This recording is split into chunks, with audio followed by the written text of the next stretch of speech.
الحمد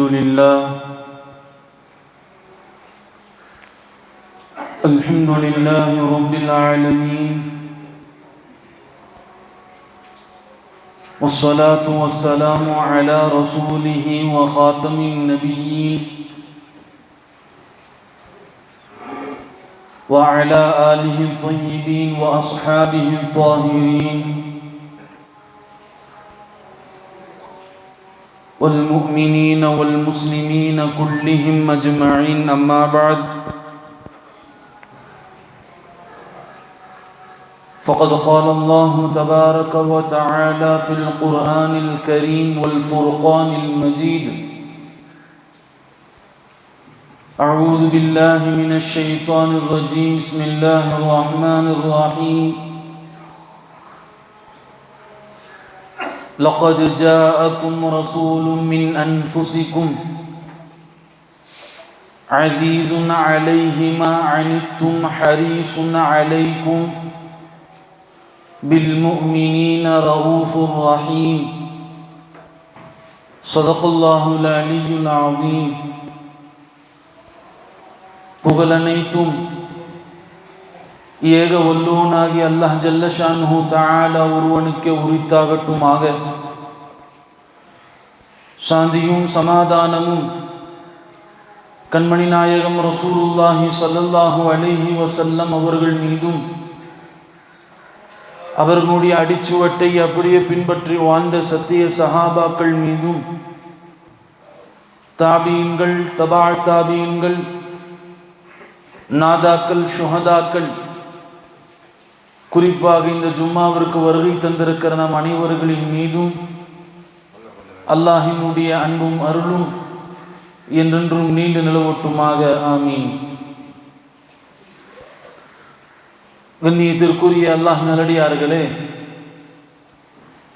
அல்லாஹினுடைய பேரருளால் பெருமானா ஸல்லல்லாஹு அலைஹி வஸல்லம் அவர்கள் பிறந்த இந்த சங்கைக்குரிய ரபியுல் அவ்வல் மாதத்திலே நாடு முழுவதும், உலகம் முழுவதும் பெருமானா ஸல்லல்லாஹு அலைஹி வஸல்லம் அவர்களை பற்றி பேசாத இடங்கள் இல்லை, பேசாத மிம்பர்கள் இல்லை. அவர்களுடைய வாழ்க்கை குறித்து பேசப்படுகிறது, அவர்களுடைய வரலாறுகளை குறித்து பேசப்படுகிறது. பெருமானா ஸல்லல்லாஹு அலைஹி வஸல்லம் அவர்களுடைய பிறப்பை குறித்து பேசப்படுகிறது. எது பேசினாலும் அது பரக்கத்தாக இருக்கிறது. பெருமானா ஸல்லல்லாஹு அலைஹி வஸல்லம் அவர்களுடைய வாழ்க்கை குறித்து பேசுவது பரக்கத். பெருமானா ஸல்லல்லாஹு அலைஹி வஸல்லம் அவர்களுடைய பிறப்பை குறித்து பேசுவது பரக்கத். பெருமானா ஸல்லல்லாஹு அலைஹி வஸல்லம் அவர்கள் இறப்பெய்தி அந்த செய்தியை குறித்து பேசுவது பரக்கத். பெருமானாரை பற்றி பேசுவது பரக்கத், பெருமானாரை பற்றி சிந்திப்பது பரக்கத். பெருமானா ஸல்லல்லாஹு அலைஹி வஸல்லம் அவர்களுடைய வாழ்க்கை குறித்து படிப்பது பரக்கத். எல்லாம் பரக்கத்தாக இருக்கிறது. ஏனென்று சொன்னால் அல்லாஹ் தஆலா தன்னுடைய திருமறையிலே சொல்லி காட்டுகிறான், ரஹ்மத்துல் லில் ஆலமீன். உங்களுக்கு அனுப்பி இந்த நபி இருக்கிறாரு, இவர் சாதாரணமான ஒரு ஆள் அல்ல, ஒட்டுமொத்த உலகத்திற்கும் ரஹ்மத்தாக அனுப்பப்பட்டிருக்கிறார்கள். அந்த ரஹ்மத்துல் லில் ஆலமீன் அந்த நபியை பற்றி, அந்த மனிதரை பற்றி, அந்த மாமனிதரை பற்றி பேசுவதும், சிந்திப்பதும், கேட்பதும், படிப்பதும் அத்தனையும் பரக்கத் என்பதாக உலமாக்கள் சொல்லி காண்பிக்கிறார்கள். அருமையானவர்களே, அப்பேற்பட்ட ஒரு பரக்கத்தான விஷயங்களை நாம் செய்து கொண்டிருக்கிறோம். நபி ஸல்லல்லாஹு அலைஹி வஸல்லம் அவர்களை பற்றி அத்தனையும் பரக்கத்தாக இருக்கிறது. எங்க ஒரு தலைவர் இருக்கிறாரு, ஒரு உலகத்தில் வாழக்கூடிய ஒரு தலைவர், அவரை பற்றி ஏதாவது ஒரு மனிதர் கிதாப் எழுதியிருக்கலாம், அல்லது ஒரு 2 மனிதர்கள் புத்தகங்கள் எழுதியிருக்கலாம். ஆனால் ஒரு தலைவரை பற்றி 1400 வருடங்கள் கடந்தும் இன்னும் பேசப்படுகிறது. இன்னும் மாத்திரமல்ல, இதுக்கு பிறகும் பேசப்படும், பிறகும் கியாமத் வரைக்கும் பேசப்படுகிற ஒரு மாமனிதர் என்று சொன்னால் அது பெருமானா ஸல்லல்லாஹு அலைஹி வஸல்லம் அவர்களை பற்றி மட்டும்தான். எல்லா மனிதர்களை பற்றியும் பேசப்படுகிற விஷயம் அல்ல, பெருமானாரை பற்றி பேசப்படுகிறது கியாமத் வரைக்கும். அருமையானவர்களை, இதைத்தான் அல்லாஹ் குர்ஆனிலே சொல்லி காட்டுகிறான், வரஃபஅனா லக ذிக்ரக். நபியே, உங்களுடைய புகழை நாம் கியாமத்து வரைக்கும் உயர்த்தி வைத்திருக்கிறோம், உங்களுடைய கீர்த்தியை நாம் உயர்த்தி வைத்திருக்கிறோம் என்பதாக அல்லாஹ் திருமறையை சொல்லி காட்டுகிறான். பெருமானாருடைய புகழ் உயர்ந்திருக்கிறது. இன்று நொடி பொழுது வரைக்கும் ஏதாவது ஒரு ஊரிலே உலகத்திலே எங்காவது ஒரு இடத்திலே பாங்கு சொல்லப்படுகிறது, அந்த பாங்கிலே அல்லாஹினுடைய பெயரோடு சேர்த்து பெருமானார் ஸல்லல்லாஹு அலைஹி வஸல்லம் அவர்களுடைய பெயரும் சொல்லப்படுகிறது. இதுதான் வரஃபஅனா லக திக்ரக். நபியே, உங்களுடைய புகழை உயர்த்தி வைத்திருக்கிறோம். பாங்கு சொல்லப்படுகிறது, பாங்கிலே அல்லாஹ்வினுடைய பெயரோடு பெருமானாருடைய பெயரும் சேர்த்து சொல்லப்படுகிறது. அருமையானவர்களே, பெருமானார் ஸல்லல்லாஹு அலைஹி வஸல்லம் அவர்களை பற்றி ஒரு இமாம்கள் அல்ல, 2 இமாம்கள் அல்ல, பல 100 இமாம்கள் கிதாப் எழுதியிருக்கிறார்கள். இன்றைக்கு வரைக்கும் பெருமானார் ஸல்லல்லாஹு அலைஹி வஸல்லம் அவர்களை குறித்து கிதாப் எழுதப்பட்டிருக்கிறது என்று சொன்னால், அந்த மாநபியை பற்றி பேசுவதும் கேட்பதும் அவர்களுடைய பிறப்பு செய்திகளை குறித்து எல்லாம் பரக்கத்தாக இருக்கிறது. அதனால்தான் அல்லாஹ் திருமறையிலே சொல்லி காட்டுகிறான், நபியே, நீங்கள் சாதாரணமான மனிதர் அல்ல, ரஹ்மத்துல் லில் ஆலமீன், ஒட்டுமொத்த உலகத்திற்கும் நீங்கள் ரஹ்மத்தாக இருக்கிறீர்கள், அருளாக இருக்கிறீர்கள் என்பதாக சொல்லி காட்டுகிறான். அருமையானவர்களே, பெருமானார் ஸல்லல்லாஹு அலைஹி வஸல்லம் எல்லா நபிமார்களை விடவும் தனித்துவம் வாய்ந்தவர்கள். எல்லா நபிமார்கள், உலகத்திலே எத்தனை நபிமார்களும் ரசூல்மார்களும் அனுப்பப்பட்டார்களோ அத்தனை நபிமார்களும் ரசூல்மார்களை விடவும் தனித்துவம் வாய்ந்தவர்கள் தான் ஹஸரத் பெருமானார் ஸல்லல்லாஹு அலைஹி வஸல்லம் அவர்களாக இருக்கிறார்கள். ஹஸ்ஸான் இப்னு சாபித் ரலியல்லாஹு அவர்கள் மிகச்சிறந்த கவிஞர், ரொம்ப அழகாக கவிதை பாடக்கூடியவர்கள். எந்த அளவுக்கு என்று சொன்னால், ஒரு கட்டத்திலே யூதர்கள் பெருமானார் ஸல்லல்லாஹு அலைஹி வஸல்லம் அவர்களை பற்றி குறைஷிகள் தவறான கவிதைகளை பரப்பி கொண்டிருக்கிறார்கள். இப்போ பெருமானார் ஸல்லல்லாஹு அலைஹி வஸல்லம் தங்களுடைய சஹாபாக்களுடைய கூட்டங்களை கூட்டினாங்க, கவிஞர்களை கூட்டினார்கள். சொன்னார்கள், என்னை பற்றி தவறாக பாடிக்கொண்டிருக்கிறார்கள் இந்த குறைஷிகள், என்னை பற்றி நல்ல வார்த்தைகளை பாடுங்கள், என்னை பற்றி நல்ல கவிதைகளை எழுதுங்கள் என்பதாக பெருமானார் ஸல்லல்லாஹு அலைஹி வஸல்லம் தங்களுடைய கவிதைகளை படிக்கக்கூடிய அந்த தோழர்களிடத்தில் அல்லாஹ்வுடைய தூதர் சொல்லி காண்பித்தான். அப்துல்லாஹ் இப்னு ரவாஹா என்கிற சஹாபி கவிதை படித்தார்கள். நபி ஸல்லல்லாஹு அலைஹி வஸல்லம் அவர்களுக்கு எதிராக அவர்களை புகழ்ந்து ஒரு அழகான கவிதையை படித்தார்கள். பெருமானார் ஸல்லல்லாஹு அலைஹி வஸல்லம் அவர்களுக்கு திருப்தி தரல. அல்லாஹ்வுடைய தூதருக்கு பல சஹாபாக்களுடைய கவிதைகளை கேட்டாலும் ஆனால் பெருமானாருக்கு திருப்தி தரவில்லை. மாறாக ஹஸ்ஸான் இப்னு சாபித் வருகிற போது அல்லாஹ்வுடைய தூதர் சொன்னார்கள், இதோ என்னுடைய சிங்கம் வந்து விட்டதுன்னு சொன்னார். அப்பேற்பட்ட ஒரு சஹாபி ஹஸ்ஸான் இப்னு சாபித் என்கிற சஹாபி வருகிற போது அல்லாஹ்வுடைய தூதர் சொன்னார்கள், இதோ என்னுடைய சிங்கம் வந்து விட்டது, இதோ என்னுடைய வாள் வந்து விட்டது, எதிரிகளை எதிர்த்து சுழற்றக்கூடிய என்னுடைய வாள் வந்து விட்டது என்பதாக ஹஸ்ஸான் இப்னு சாபித் ரலியல்லாஹு அவர்களை பார்த்து சொன்னார்கள். ரொம்ப அழகா கவிதை படிப்பார்கள். ஹஸ்ஸான் இப்னு சாபித் ரலியல்லாஹு அவர்கள் பெருமானாரை பற்றி புகழ்ந்து பாடிய கவிதை, பெருமானாரை பற்றி புகழ்ந்து எழுதிய கவிதை இருக்கிறது, அவ்வளவு அழகான கவிதைகள். படிக்கிற போதே கண்களில் இருந்து கண்ணீர் வந்துவிடும். அப்பேற்பட்ட கவிதைகளை ஹஸ்ஸான் இப்னு சாபித் அவர்கள் எழுதியிருக்கிறார்கள். அதுல ஒரு கவிதை சொல்லுவார்கள், வ அஹ்சின் மின்க லம் கத்து தரக்து ஐனி லம் தர கத்து ஐனி. சொன்னார்கள் பெருமானார் ஸல்லல்லாஹு அலைஹி வஸல்லம் அவர்களை பார்த்து, உலகத்திலே உங்களை போன்று உள்ள ஒரு படைப்பை நான் இதுவரைக்கும் பார்த்ததில்லை, உலகத்திலே உங்களை போல் உள்ள ஒரு படைப்பை இதுவரைக்கும் நான் பார்த்ததில்லை. சொன்னார்கள், வ அஜ்மலு மின்க லம் தலித்துன் நிசா, உலகத்திலே உங்களை போல் உள்ள ஒரு படைப்பை எந்த தாய்மாரும் பெற்றெடுத்ததில்லை, உலகத்திலே உங்களை போலுள்ள ஒரு படைப்பை எந்த கண்களும் பார்த்ததில்லை, உலகத்திலே உங்களை போலுள்ள ஒரு படைப்பை எந்த பெண்ணும் பெற்றெடுத்ததில்லை என்று சொல்லிவிட்டு சொன்னார்கள், குலிக்து முபர்ரஅன் மின் குல்லி ஐபின், யா ரசூலுல்லாஹ், எந்த குறையும் இல்லாமல் அல்லாஹ் உங்களை படைத்திருக்கிறான், எந்த குறையும் இல்லாமல் மிக சுத்தமாக மிக அழகாக நேர்த்தியாக அல்லாஹ் படைத்திருக்கிறான்.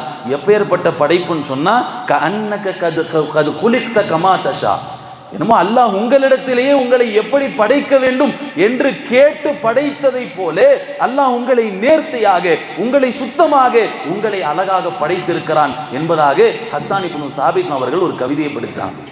ரொம்ப அழகா இருப்பாங்க பெருமானார் ஸல்லல்லாஹு அலைஹி வஸல்லம். கிதாபுகளில் எழுதுறாங்க, யூசுப் அலைஹிஸ்ஸலாம் அவர்களுடைய அழகு சிறந்ததா அல்லது பெருமானார் ஸல்லல்லாஹு அலைஹி வஸல்லம் அவர்களுடைய அழகு சிறந்ததா என்று விவாதிக்கிற போது கிதாபுகளிலே எழுதப்படுகிறது. நாமெல்லாம் யோசித்து நாமெல்லாம் நம்முடைய கவனத்திருக்கிறது, யூசுப் அலைஹிஸ்ஸலாம் அவர்களுக்கு உலகத்தில் உள்ள அத்தனை மக்களுடைய அழகும் கொடுக்கப்பட்டது என்பதாக. உலகத்தினுடைய அத்தனை மக்களுடைய அழகல்ல, பெருமானார் ஸல்லல்லாஹு அலைஹி வஸல்லம் அவர்களுடைய அழகிலே பாதி அழகு யூசுப் அலைஹிஸ்ஸலாம் அவர்களுக்கு கொடுக்கப்பட்டது. அப்படின்னா கிதாபுகள் அல்லாஹ் குர்ஆன்ல சொல்றானா இல்லையா? யூசுப் அலைஹிஸ்ஸலாம் அவர்களை பார்த்து பல பெண்கள் தங்களுடைய கைகளை அறுத்து கொண்டார்கள். மிஸ்ர் நாட்டு பெண்கள் யூசுப் அலைஹிஸ்ஸலாம் அவர்களுடைய அழகை பார்த்து தன்னுடைய கைகளை அறுத்து கொண்டார்கள் என்று வருகிறது. ஆனால் பெருமானாரை பார்த்து எந்த பெண்களும் தன்னுடைய கைகளை அறுத்து கொள்ளவில்லையே என்று சொன்னால் உலமாக்கள் கிதாபுகளை எழுதுகிறார்கள். யூசுப் அலைஹிஸ்ஸலாம் அவர்களுக்கு அல்லாஹ் ஜமாலை மட்டும்தான் கொடுத்திருந்தான், அல்லாஹ் அழகை மட்டும்தான் கொடுத்திருந்தான். அழகுனா அப்படி ஒரு அழகு. யூசுப் அலைஹிஸ்ஸலாம் அவர்களுக்கு அல்லாஹ் அழகை மட்டும்தான் கொடுத்திருந்தான். ஆனால் பெருமானாருக்கு அல்லாஹ் ஜமாலோடு சேர்த்து ஹைபத், பெருமானாரிடத்திலே கண்ணியம் என்கிற ஒரு விஷயத்தையும் கொடுத்திருந்தான் என்பதாக சொல்லுவான். பார்த்தால் அழகிலே பார்த்தால் மயங்கி விடுவார்கள். ஆனால் பெருமானாருடைய அழகை பார்த்து அங்கே கண்ணியம் கூடிவிடும். இன்னும் உலமாக்கள் ஒரு கருத்து எழுதுறாங்க, யூசுப் அலைஹிஸ்ஸலாம் அவர்களுடைய அழகு இருக்கிறதே அது எப்போது பார்த்தாலும் ஒரே அழகுதான். இங்க 1 மணி நேரம் கழிச்சு பார்த்தாலும் அதே அழகுதான், ஒரு 2 மணி நேரம் கழித்து பார்த்தாலும் அதே அழகு. ஆனால் பெருமானாருக்கு அல்லாஹ் கொடுத்த அழகு இருக்கிறது அது நொடி பொழுது அது மாறிக்கொண்டே இருக்கிறது என்பதாக சொன்னாங்க. 1 மணி நேரத்துக்கு கழிச்சு பார்த்தா அல்லாஹ்வுடைய தூதர் இன்னும் அழகா தெரிவாங்க, அல்லாஹ்வுடைய தூதர் இன்னும் அழகாக தெரிவார்கள். நீங்கள் 1 நாள் கழித்து பார்த்தால் பெருமானார் இன்னும் அழகாக தெரிவார்கள். அல்லாஹ்வுடைய தூதருடைய அழகு இருக்கிறது அது கூடிக்கொண்டே இருக்கிறது என்பதாக சொல்லி காட்டினார்கள். அருமையானவர்களே, யூசுப் அலைஹிஸ்ஸலாம் அவர்களை விடவும் அழகிலே சிறந்தவர்களாக எல்லா நபிமார்களை விடவும் பெருமானார் ஸல்லல்லாஹு அலைஹி வஸல்லம் அவர்கள் தனித்துவம் பெற்றவர்கள். அவர்களுக்கு அல்லாஹ் ஒரு மகத்துவத்தை அல்லாஹ் கொடுத்திருந்தான் என்பதாக உலமாக்கள் சொல்லி காட்டினார்.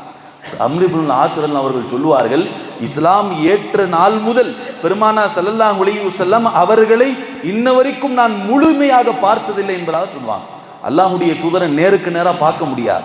அவர்களுடைய கண்ணியம், அவர்களுடைய அந்த கம்பீரம், பெருமானாரை ஒரு சஹாபி முகத்துக்கு முகம் நேராக நின்று எப்பொழுதும் பார்த்ததில்லை. அதிலும் குறிப்பாக அப்துல்லாஹ் இப்னு அம்ர் இப்னு ஆஸ் அவர்கள் சொன்னார்கள், நான் இஸ்லாத்தை ஏற்ற நாள் முதல் இருந்து இன்று வரைக்கும் பெருமானாரை நான் ஏறெடுத்தும் பார்த்ததில்லை, அவர்களுடைய உடல் முழுக்க நான் பார்த்ததில்லை என்பதாக அம்ர் இப்னு ஆஸ் அவர்கள் சொல்லி காட்டினாங்க. அருமையானவர்களே, ஆக பெருமானாருடைய அழகு அது கண்ணியம் கலந்த அழகு. யூசுப் அலைஹிஸ்ஸலாம் அவர்களுக்கு கொடுத்தது அது வெறும் அழகு மட்டும்தான். உலமாக்கள் சொல்லுவார்கள், எல்லா நபிமார்களை விடவும் அல்லாஹ் இந்த தூதருக்கு, தன்னுடைய ஹபீபுக்கு அல்லாஹ் தஆலா ஒரு மகத்துவத்தையும் ஒரு தனித்துவத்தையும் அல்லாஹ் ஏற்படுத்தி இருந்தான் என்பதாக சொல்வாங்க. அருமையானவர்களே, பெருமானார் ஸல்லல்லாஹு அலைஹி வஸல்லம் அவர்களுக்கு அல்லாஹ் ஒவ்வொரு விஷயத்தையும் தேர்வு செய்கிறான். ஒவ்வொரு விஷயத்தையும் அல்லாஹ் தன் புறத்திலிருந்து தேர்வு செய்கிறான். பெருமானாருடைய தகப்பனார் பெயர் என்ன? அப்துல்லா. பெருமானாருடைய தகப்பனார் பெயர் அப்துல்லா. அன்றைய காலங்களிலே லாத் உஸ்ஸா என்கிற சிலை வணங்கப்படுகிறது. எப்படி பேர் வைப்பாங்கன்னு சொன்னா அப்துல் உஸ்ஸான்னு வைப்பாங்க. அப்துல் உஸ்ஸா, அப்துல் லாத், லாத்தினுடைய அடிமை, லாத்தினுடைய உஸ்ஸாவினுடைய அடிமை என்கிற அந்த சிலை பெயரோடு சேர்த்து வைப்பார்கள். ஆனால் அல்லாஹ்வினுடைய விருப்பம் என்ன? நபியினுடைய தந்தை அவருடைய பெயரில் ஷிர்க் இருக்கக்கூடாது, அவருடைய பெயரிலே இணை வைப்பு இருக்கக்கூடாது என்பது அல்லாஹ்வினுடைய விருப்பம். அதனால் அல்லாஹ் தேர்வு செய்கிறான். இஸ்லாம் வருவதற்கு முன்பாக, நபியாக ஆக்கப்படுவதற்கு முன்பாக, நபி பிறப்பதற்கு முன்பாக அப்துல்லா என்று பெயர் வைக்கப்பட்ட ஒரே மனிதர் என்று சொன்னால் அது பெருமானார் ஸல்லல்லாஹு அலைஹி வஸல்லம் அவர்களுடைய தந்தை. பெருமானாருடைய தாயாருடைய பெயர் என்ன? ஆமினா. ஆமினா என்றால் என்ன அர்த்தம்? அரபியிலே அம்ன் என்று சொன்னால் நிம்மதி, சாந்தம், சந்தோஷம் என்பதாக அர்த்தம். அல்லாஹ் தஆலா தன்னுடைய பெருமானாருடைய தாய்க்கு ஒரு அழகான பெயரை தேர்வு செய்கிறான், ஆமினா என்பதாக. பெருமானாரை பிரசவம் பார்த்த பெண்மணி ஷிஃபா. ஷிஃபா என்று சொன்னால் என்ன அர்த்தம்? நோயாளிகளை நோயிலிருந்து ஆரோக்கியத்தை தருபவன் என்பதாக அர்த்தம். பெருமானார் ஸல்லல்லாஹு அலைஹி வஸல்லம் அவர்களுக்கு பிரசவம் பார்த்த பெண்மணியினுடைய பெயர் ஷிஃபா, ஆரோக்கியம் என்பதாக அர்த்தம். பெருமானார் ஸல்லல்லாஹு அலைஹி வஸல்லம் அவர்களை வளர்த்த வளர்ப்பு தாய் உம்மு ஐமன் ரலியல்லாஹு அன்ஹா. உம்மு ஐமன், ஐமன் என்று சொன்னால் அருள் வளங்கள் பெற்றவர்கள் என்பதாக அர்த்தம். அருமையானவர்களே, அவ்வளவு அழகான பெயர் உம்மு ஐமன் என்பது. உம்மு ஐமன் என்பது அவ்வளவு அழகான பெயர். பெருமானார் ஸல்லல்லாஹு அலைஹி வஸல்லம் 8 வயதாக இருக்கிற போது தாய், தந்தை, தன்னுடைய சச்சா, தன்னுடைய பாட்டனார் எல்லாத்தையும் இழந்து விட்டார்கள். இழந்ததற்கு பிறகு ஒரு பெண்மணி வளர்த்தார்கள் என்று சொன்னால் அது பெருமானாருடைய வளர்ப்பு தாய் உம்மு ஐமன் ரலியல்லாஹு அன்ஹா. அவ்வளவு அழகாக வளர்த்தார்கள். நபி ஸல்லல்லாஹு அலைஹி வஸல்லம் வஃபாத்திற்கு பிறகு ஹஸரத் அபூபக்கர் சித்திக் அவர்களும் ஹஸரத் உமர் அவர்களும் உம்மு ஐமனை சந்திக்க போறாங்க. எதற்கு சந்திக்க போகிறார்கள்? எழுதுகிறார்கள் கிதாபுகளிலே, பெருமானாரை வளர்த்த வளர்ப்பு தாய் அவர்களுடைய உள்ளம் எந்த நிலையிலே இருக்கிறது, எந்த நிலையிலே வருத்தப்பட்டு கொண்டிருக்கிறது என்று சொல்லி இவங்க 2 பேரும் போனாங்க. ஆனா போய் பெருமானாரை பற்றி பேசுகிற போது இவங்க 2 பேரும் அழுகிறாங்க. உம்மு ஐமன் ரலியல்லாஹு அன்ஹா அழுகல. அருமையானவர்களே, உம்மு ஐமன் ரலியல்லாஹு அன்ஹா பெருமானாருடைய வளர்ப்பு தாய். ஒரு கட்டத்திலே சொன்னார்கள், சொர்க்கத்தினுடைய பெண்ணை நீங்கள் திருமணம் செய்ய வேண்டும் என்று சொன்னால் உம்மு ஐமன் ரலியல்லாஹு அன்ஹாவை திருமணம் செய்யுங்கள் என்பதாக சொன்னார். அப்பேற்பட்ட வளர்ப்பு தாய். ஐமன்னா என்ன அர்த்தம்? அல்லாஹ் அருள் வழங்கல் என்பதாக அர்த்தம். அல்லாஹ் பெருமானாரை வளர்ப்பதற்காக வேண்டி ஒரு பெயரை, ஒரு நபரை தேர்வு செய்கிறான். அவ்வளவு அழகான பெயர். அருமையானவர்களே, அல்லாஹ் பெருமானாருக்கு ஒவ்வொரு விஷயத்தையும் மிக அழகாக, மிக நேர்த்தியாக அல்லாஹ் தேர்வு செய்கிறான் என்பதாக பார்க்கிறோம். சரி, பெருமானாருக்கு பால் குடிப்பாட்டிய பெண்மணி பெயர் என்ன? ஹலிமா சாதியா. ஹலிமா என்று சொன்னால் அபு தாலிப், அப்துல் முத்தலிப் பெருமானாருடைய பாட்டனார் ஒரு பால் குடிப்பாட்டக்கூடிய ஒரு பெண்ணை தேடிக்கொண்டிருக்கிறார். அப்போதான் ஹலிமா அம்மையார் வருகிறார்கள். வருகிற போது ரொம்ப ஏழ்மையான நிலை. பெருமானார் ஸல்லல்லாஹு அலைஹி வஸல்லம் அவர்களுக்கு முன்பாக இருந்த அத்தனை குழந்தைகளையும் தூக்கி விட்டார்கள். ஆனால் பெருமானாரை தூக்கல. அல்லாஹ் தேர்வு செய்கிறான், இந்த நபியை ஹலிமா தான் எடுத்து பால் கொடுக்க வேண்டும் என்று அல்லாஹ் முடிவு செய்கிறான். அப்துல் முத்தலிப் கேட்கிறார், உன் பேர் என்னன்னு கேட்கிறார். உன் பெயர் என்ன? அரபுகள் பெயரை வைத்து நர்சகுணம் பார்ப்பார்கள், பெயரை வைத்து சில விஷயங்களை ஏற்படுத்துவார்கள். இப்போ பெயர் கேட்கிறாங்க. அப்துல் முத்தலிப், உன்னுடைய பெயர் என்ன? ஹலிமா அம்மையார் சொன்னார்கள், என்னுடைய பெயர் ஹலீமா. என்னுடைய பெயர் ஹலீமா. அரபியிலே ஹலீம் என்று சொன்னால் ஒரு சகிப்புத்தன்மை என்பதாக அர்த்தம். சகிப்புத்தன்மை. ஹலீம் என்று சொன்னால் சகிப்புத்தன்மை. சரி, உன்னுடைய கோத்திரம் என்பதாக, கோத்திரம் என்னன்னு கேட்டாங்க. பனு சாத் என்கிற கோத்திரம். சாத் என்று சொன்னால் நர்பாக்கியம். சொன்னார்கள் அப்துல் முத்தலிப் அவர்கள், ஒரு மனிதனுக்கு வாழ்க்கையில இந்த இரண்டும் அவசியம். சகிப்புத்தன்மையும் அவசியம், நர்பாக்கியம் அவசியம். சொல்லிவிட்டு சொன்னார்கள், பஹின் பஹின், எவ்வளவு நறுச்சகனம், என்னுடைய குழந்தை, என்னுடைய பேர குழந்தையை நீதான் பால் புகட்ட வேண்டும் என்பதாக சொன்னாங்க. அருமையானவர்களே, பெருமானார் ஸல்லல்லாஹு அலைஹி வஸல்லம் அவர்களுக்கு அல்லாஹ் ஒவ்வொரு விஷயத்தையும் மிக அழகாக தேர்வு செய்கிறான். அல்லாஹ் நேர்த்தியாக தேர்வு செய்கிறான் என்பதை பார்க்கிறோம். அருமையானவர்களே, பெருமானார் ஸல்லல்லாஹு அலைஹி வஸல்லம் அவர்கள் எல்லா நபிமார்களை போலல்ல, அத்தனை நபிமார்களை விடவும் தனித்துவம் வாய்ந்தவர்கள். ஹஜ்ரத் பெருமானார் ஸல்லல்லாஹு அலைஹி வஸல்லம் அவர்கள் அத்தனை நபிமார்களை விடவும் அல்லாஹ் அவர்களுக்கு ஒரு கண்ணியத்தையும் ஒரு மகத்துவத்தையும் கொடுத்திருந்தான் என்பதாக பார்க்கிறோம். பெருமானாருடைய பெயர் வேதங்கள்ல அஹ்மத் என்பதாக சொல்லுவாங்க. அஹ்மத் என்பதாக. ஈசா அலைஹிஸ்ஸலாம் தன்னுடைய சீடர்களிடத்திலே, தன்னுடைய மாணவர்களிடத்திலே பேசிக் கொண்டிருக்கிறார்கள். ஒவ்வொரு மாணவர்களுக்கும் தன்னுடைய உஸ்தாது தான் உயர்ந்தவர். என்னிடத்துல கேட்டால் என்னுடைய உஸ்தாது உயர்ந்தவர் என்பதாக சொல்லுவேன். ஒவ்வொரு மாணவர்களுக்கும், ஒவ்வொரு சீடர்களுக்கும், ஒவ்வொரு மாணவர்களுக்கும் அவர்களுடைய ஆசிரியர்கள் தான் சிறந்தவர்களாக இருக்கிறார்கள். அப்போ ஈசா அலைஹிஸ்ஸலாம் தன்னுடைய சீடரிடத்திலே சொல்லுகிறார்கள், முபஷ்ஷிரம் பி ரசூலின் யஅதி மின் பஅதி இஸ்முஹு அஹ்மத். உங்களுக்கு ஒரு சுப செய்தி சொல்லுகிறேன், பின்னால் ஒரு மனிதர் வருவார், அவர் அஹ்மத் என்பதாக சொன்னார்கள். இப்போ சீடர்கள்லாம் கேட்டாங்க.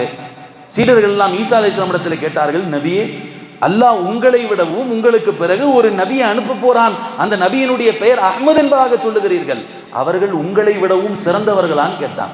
அவர்கள் உங்களை விடவும் சிறந்தவர்களா, அவர்கள் உங்களை விடவும் சிறப்பு வாய்ந்தவர்களா என்று கேட்கிற போது ஈசா அலைஹிஸ்ஸலாம் சொன்னார்கள், இந்த கேள்வியை தவறான கேள்வி என்பதாக சொன்னார்.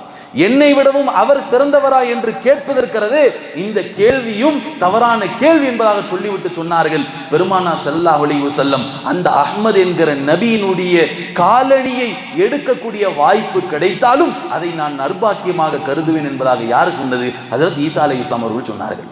அருமையானவர்களே, அப்பேற்பட்ட மாநபியினுடைய சிறப்பு, அப்பேற்பட்ட நபி ஸல்லல்லாஹு அலைஹி வஸல்லம் அவர்கள், பெருமானார் ஸல்லல்லாஹு அலைஹி வஸல்லம் அவர்களுக்கு அல்லாஹ் கொடுத்த கண்ணியம், அல்லாஹ் கொடுத்த இஸ்ஸத், அல்லாஹ் கொடுத்த மகத்துவம் இருக்கிறதே, இது எல்லா நபிமார்களை விடவும் சிறந்தது என்பதாக சொல்லி காட்டினார்.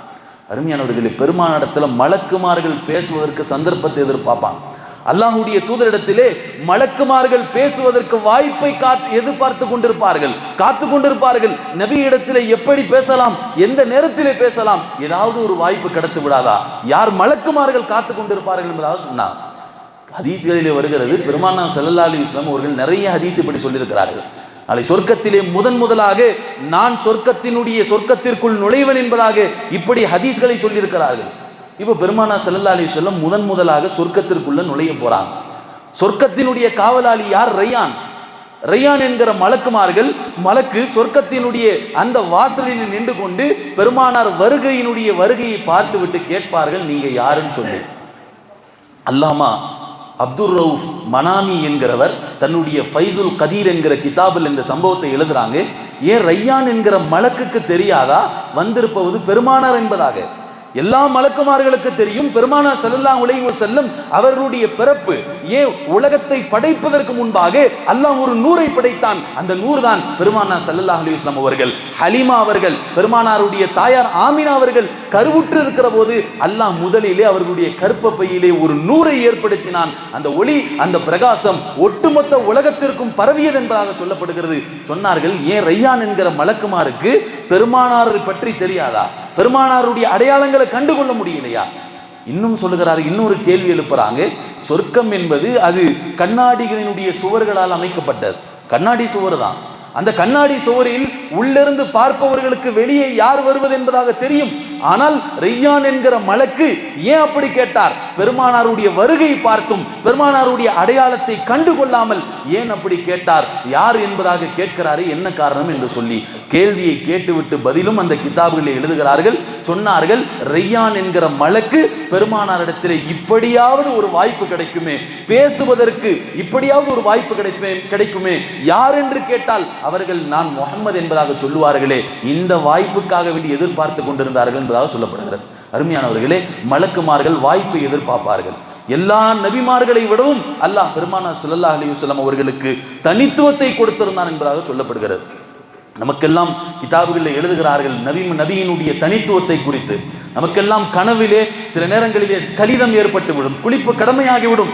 ஆனால் பெருமானார் ஸல்லல்லாஹு அலைஹி வஸல்லம் அவர்களுடைய தனித்துவத்திலே ஒன்று, கனவிலே அவர்களுக்கு குளிப்பு கடமையாகாது என்பதாக எழுதுகிறார்கள். இன்னும் ஒரு தனித்துவத்தை எழுதுகிறார்கள், பெருமானார் ஸல்லல்லாஹு அலைஹி வஸல்லம் அவர்களுக்கு நடக்கிற போது நிழல் இல்லை என்பதாக எழுதுகிறார்கள். நம்மெல்லாம் நடந்தா வெயில்ல பார்க்கிறோமா இல்லையா? நிழல் தெரியும். அல்லாஹ்வுடைய தூதர் நடக்கிற போது நிழல் இல்லை என்பதாக எழுதுகிறார்கள். சில இமாம்கள் எழுதுகிறார்கள் நிழல் இருந்துச்சு என்பதாக எழுதுகிறார்கள். விளக்கம் தருகிறார்கள், எப்போது நிழல் இருந்தது, எப்போது நிழல் இல்லை. பெருமானார் ஸல்லல்லாஹு அலைஹி வஸல்லம் நூர் பஷரியத் என்று இரண்டும் கலந்த ஒரு படைப்பு. ஒளியினால் ஆன படைப்பு, மனிதனுடைய படைப்பை போல ஒரு படைப்பு. எப்போதெல்லாம் அந்த நூர் அல்லாஹ்வுடைய அந்த ஒளி மிகைத்து விடுகிறதோ அப்போ நிழல் தெரியாது. எப்போதெல்லாம் மனிதனுடைய அந்த தன்மை மிகைத்து விடுகிறதோ அப்போது நிழல் தெரியும் என்பதாக இருக்கிறார்கள். அருமையானவர்களே, பெருமானார் ஸல்லல்லாஹு அலைஹி வஸல்லம் தூங்குகிற போது, அல்லாஹ்வுடைய தூதர் தூங்குகிற போது அவர்களுடைய கண்கள் தான் உறங்குமே தவிர உள்ளங்கள் உறங்குவதில்லைன்னு சொன்னாங்க. ஒரு முறை தூங்கிட்டு இருந்தாங்க, திடீர்னு எழுந்துச்சு. அல்லாஹ்வுடைய தூதர் உது செய்யாமல் தஹஜ்ஜத் தொழுது கொண்டிருந்தார்கள். ஆயிஷா ரலியல்லாஹு அன்ஹா கேட்டாங்க, யா ரசூலுல்லாஹ், உது செய்யாம தஹஜ்ஜத் தொழுகிறீர்களே, உது செய்யாம தஹஜ்ஜத் தொழுகிறீர்களே? பெருமானார் ஸல்லல்லாஹு அலைஹி வஸல்லம் சொன்னார்கள், என் கண்கள் தூங்குகிறதே தவிர என்னுடைய உள்ளங்கள் தூங்குறது இல்லை என்பதாக அல்லாஹ்வுடைய தூதர் சொன்னாங்க. பெருமானாருடைய தனித்துவத்தில் ஒன்று, பெருமானார் ஸல்லல்லாஹு அலைஹி வஸல்லம் அவர்கள் தூங்கினால் கண்கள் தான் தூங்குமே தவிர அவர்களுடைய உள்ளங்கள் தூங்குவதில்லை. அதனால நீங்க தூங்கினா ஒது செய்யணும். தூங்குகிற போது ஒரு மனிதனுடைய உடல் செயலிழந்து விடுகிறது, ஒரு மனிதனுடைய உடல் செயலிழந்து விடுகிறது. அதனால் காத்து பிரிவதற்கான வாய்ப்பு இருக்கிறது. அதனாலதான் ஒது முறியுது. ஆனா பெருமானார் ஸல்லல்லாஹு அலைஹி வஸல்லம் அவர்கள் சொன்னார்கள், நான் தூங்கினால் ஒது செய்ய வேண்டிய அவசியம் இல்லை என்பதாக சொன்னார். அருமையானவர்களே, அல்லாஹ்வுடைய தூதருடைய வியர்வை வாடை கூட நறுமணம். வியர்வை, அவர்களுடைய உடலிலிருந்து ஏற்படுகிற வியர்வை இருக்கிறது, அது வாடை அல்ல, அது நறுமணம் என்பதாக எழுதுகிறார்கள். கஸ்தூரி நறுமணம் என்பதாக எழுதுகிறார்கள். பல சஹாபாக்கள் பெருமானாருடைய வேர்வை எடுத்து பிடித்து வைத்திருக்கிறார்கள். பெருமானாருடைய முடி கீழே விழுந்ததை எடுத்து வைத்திருக்கிறார்கள். பெருமானாருடைய நகத்தை எடுத்து வைத்திருக்கிறார்கள். சொன்னார்கள், பெருமானாருடைய வியர்வை அது வாடை அல்ல, அது கஸ்தூரி என்பதாக எழுதினார்கள். பெருமானாருடைய தனித்துவத்தில் ஒன்று, அவர்களுடைய கழிவை பூமி விழுங்கி கொள்ளும் என்பதாக சொன்னார். அவருடைய கழிவு இருக்கிறதே அது பூமி விழுந்து கொள்ளும். சிறுநீராக இருந்தாலும் சரி, மலமாக இருந்தாலும் சரி, அது ஒருபோதும் யாரும் பார்க்க முடியாது. நபியினுடைய கழிவை அது பூமி விழுங்கி கொள்ளும் என்பதாக சொன்னார். பெருமானாருடைய தனித்துவத்தில் ஒன்று, அவர்களுடைய ரத்தம் இந்த உம்மத்திற்கு ஹலால். பெருமானாருடைய ரத்தம் அது சுத்தம் என்பதாக எழுதுகிறார்கள். பொதுவாக ரத்தம் வந்துச்சுன்னு சொன்னா வழிந்து ஓடுகிற போது அதை குடிக்க கூடாது, ஹராம். ரத்தத்தை குடிப்பது ஹராம். ஆனால் பெருமானாருடைய ரத்தத்தை ஒரு சஹாபி குடித்திருக்கிறார்கள். பெருமானாருடைய ரத்தத்தை ஒரு சஹாபி குடித்தார்கள். உஹதுடைய யுத்த களத்திலே அல்லாஹ்வுடைய தூதருடைய முகத்திலே ஒரு காயம் பட்டு முகத்திலே ரத்தம் வடிந்து கொண்டிருக்கிறது. மாலிக் இப்னு சினான் என்கிற சஹாபி அந்த ரத்தத்தை அப்படியே உறிஞ்சி எடுத்தார்கள். பெருமானாருடைய முகத்திலிருந்து ரத்தத்தை மாலிக் இப்னு சினான் என்கிற சஹாபி அப்படியே உறிஞ்சி எடுத்தாங்க. பெருமானார் ஸல்லல்லாஹு அலைஹி வஸல்லம் நினைத்திருந்தால் கண்டித்திருக்கலாம். ரத்தம் ஹராம், அதை கண்டித்திருக்கலாம். ஆனால் அல்லாஹ்வுடைய தூதர் அப்படி செய்யல. பெருமானார் ஸல்லல்லாஹு அலைஹி வஸல்லம் மாறாக இப்படி சொன்னார்கள், என்னுடைய உடலிலே என்னுடைய ரத்தம் கலந்த ஒரு மனிதனுடைய உடலை பார்க்க வேண்டும் என்று சொன்னால் நீங்கள் மாலிக் இப்னு சினானை பார்க்கலாம் என்பதாக சொன்னார். ஏன் ரத்தம் கலந்து ஒரு மனிதனுடைய உடலை நீங்கள் பார்க்க வேண்டும் என்று சொன்னால் மாலிக் இப்னு சினானை நீங்கள் பார்க்கலாம் என்பதாக அல்லாஹ்வுடைய தூதர் சொல்லி காட்டினாங்க. பெருமானார் ஸல்லல்லாஹு அலைஹி வஸல்லம் ஹிஜாமத் பண்ணுவாங்க. ஹிஜாமத் என்று சொன்னால் ரத்தம் குத்தி எடுக்கிறது, அது ஒரு வைத்தியம். அது அல்லாஹ்வுடைய தூதர் ஹிஜாமத் பண்ணுகிற போது அங்கே ஒரு சஹாபி நிற்கிறார். பெருமானார் அந்த ரத்தத்தை கீழே ஊத்த சொன்னாங்க. இந்த சஹாபி அந்த ரத்தத்தை அப்படியே குடிச்சிட்டார். பெருமானாருடைய தனித்துவங்கள்ல ஒன்று, எல்லா நபிமார்களை போலல்ல அல்லாஹ்வுடைய தூதர் அவர்கள் எல்லா நபிமார்களை போலல்ல, அல்லாஹ் இவர்களுக்கு என்று ஒரு தனித்துவத்தை கொடுத்திருந்தான், ஒரு மகத்துவத்தையும் ஒரு கண்ணியத்தையும் கொடுத்திருந்தான். பெருமானாருடைய ரத்தம் இருக்கிறதே அது சஹாபாக்களுக்கு ஹலாலாக்கப்பட்டிருந்தது. சஹாபாக்கள் அது சுத்தம் என்பதாக சொல்லி காட்டினாங்க. அருமையானவர்களே, அதே போலதான் பெருமானார் ஸல்லல்லாஹு அலைஹி வஸல்லம் அவருடைய வாழ்க்கையிலே தொழுகையின் போது பெருமானாருக்கு பின்னால் நடக்கக்கூடிய விஷயங்களும் அத்தனையும் காட்டப்பட்டது. பின்னால் என்ன நடக்கிறது, தொழுது கொண்டுதான் இருப்பார்கள். ஆனால் சஹாபாக்கள் தவறு செய்கிற போது பெருமானாருக்கு காட்டப்பட்டது. என்ன தவறு செய்கிறார்கள் என்று பெருமானாருக்கு காட்டப்பட்டது. புகாரியில் ஒரு ஹதீஸ் வரும், ஒரு சஹாபி லேட்டா வந்துருவார், தொழுகைக்கு தாமதமாக வருகிற போது பெருமானார் ருக்கூவில் இருக்கிறார்கள்.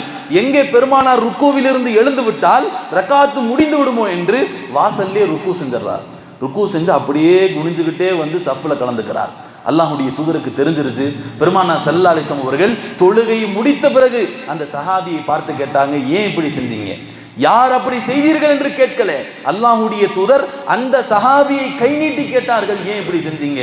அந்த சஹாபி சொன்ன காரணத்தையும் கவனிக்கணும். யா ரசூலுல்லாஹ், எனக்கு தொழுக தவறி போயிரும் என்று அல்ல சஹாபி சொல்லல, உங்களோடு ஒரு ருக்கு தவறி போய்விடும், உங்களோடு ஒரு ரக்காத் தவறி போய்விடும் என்பதாக அந்த சஹாபி சொன்னதாக பார்க்கிறோம். அருமையானவர்களே, பெருமானாருடைய அற்புதங்கள்ல ஒன்று, தொழுகிற போதும் சரி அல்லது வேறு நிலைகளிலும் சரி பெருமானார் ஸல்லல்லாஹு அலைஹி வஸல்லம் அவர்களுக்கு பல கட்டங்களிலே பின்னால் நடக்கக்கூடிய விஷயத்தை அல்லாஹ் காட்டி தந்திருக்கிறான் என்பதாக சொன்னாங்க. அருமையானவர்களே, இதெல்லாம் அல்லாஹ்வுடைய தூதருக்கு பெருமானாருக்கு நம்முடைய முத்து முஹம்மது ஸல்லல்லாஹு அலைஹி வஸல்லம் அவர்களுக்கு அல்லாஹ் கொடுத்த அற்புதம் இது. இந்த மாணவியினுடைய உம்மத்தில் தான் அல்லாஹ் நம்மளை படைச்சிருக்கிறான். இந்த மாணவியினுடைய உம்மத்தில் தான் அல்லாஹ் நம்மவர்களை படைத்திருக்கிறான். ஆனால் அந்த நபி கொண்டு வந்த ஷரியத்தை உயிர்ப்பிக்காமல் அழித்து கொண்டிருந்தோம் என்று சொன்னால் அல்லாஹ் ஒவ்வொரு மனிதரிடத்திலும் நாளை கேள்வி கேட்பான். பெருமானார் இப்பேற்பட்ட ஒரு கண்ணியம் நிறைந்த ஈசா அலைஹிஸ்ஸலாம் சொன்னார்களா இல்லையா, அந்த நபியினுடைய காலடியை எடுப்பது கூட நான் பாக்கியமாக கருதுவேன் என்பதாக தன்னுடைய சீடர்களிடத்தில் சொன்னார்கள். அருமையானவர்களே, அந்த மாணவியினுடைய அந்த மகத்துவம் மிக்க அந்த நபியினுடைய உம்மத்திலே அல்லாஹ் நம்மை படைத்திருக்கிறான். இது அல்லாஹ் நம் மீது செய்த மிகப்பெரிய அருளாக இருக்கிறது. இது அல்லாஹ் நம் மீது செய்த மிகப்பெரிய நியமத்தாக இருக்கிறது. அருமையானவர்களே, இது சாதாரணமான நியமத் அல்ல. அல்லாஹ்வுடைய ரசூல் கொண்டு வந்த தீனை உயிர்ப்பிப்பது இது அனைத்து மக்களினுடைய மிக முக்கியமான விஷயமாக இருக்கிறது. நாளை மறுமையிலே பெருமானார் ஸல்லல்லாஹு அலைஹி வஸல்லம் முகத்தை திருப்பிக்குவாங்க, முகத்தை திருப்பிக் கொள்வார்கள். யார் தன்னுடைய தீனை பெருமானார் கொண்டு வந்த இந்த தீனை ஹயாத்தாக்கவில்லையோ, உயிர்ப்பிக்கவில்லையோ, அந்த தீன் அழிவதற்காக காரணமாக இருந்தார்களோ அல்லாஹ்வுடைய தூதர் தள்ளி விட்டு விடுவார்கள். பெருமானார் ஸல்லல்லாஹு அலைஹி வஸல்லம் தங்களுடைய கரங்களிலே அந்த ஹவுதுல் கௌதர் நீரை கொடுக்கிற போது அல்லாஹ்வுடைய தூதர் முகத்தை திருப்பிக் கொள்வார்கள். அருமையானவர்களே, பெருமானாருடைய சுன்னத்தை பின்பற்றுவது, நபி கொண்டு வந்த தீனை பின்பற்றுவது இது முக்கியமான விஷயமாக இருக்கிறது. அல்லாஹ்வுடைய தூதர் அவர்களை அல்லாஹ் எல்லா நபிமார்களை விடவும் மிகவும் கண்ணியமானவர்களாக, மிகவும் மகத்துவம் நிறைந்தவர்களாக, தனித்துவம் மிக்கவர்களாக அல்லாஹ் ஆக்கி வைத்திருக்கிறான் என்பதை பார்க்கிறோம். வல்ல ரஹ்மான் அந்த நபி கொண்டு வந்த தீனை பின்பற்றி வாழக்கூடிய நல்ல நசீபை அல்லாஹ் நம் அனைவர்களுக்கும் தந்தருள்வானாக. அதே போல் அந்த பெருமானார் ஸல்லல்லாஹு அலைஹி வஸல்லம் அவருடைய ஷஃபாத்தை பெறக்கூடிய அடியார்களுடைய கூட்டத்திலே அல்லாஹ் நம் அனைவர்களையும் சேர்த்தருள்வானாக. வாஹிரு தவான் அல்ஹம்துலில்லாஹி ரப்பில் ஆலமீன்.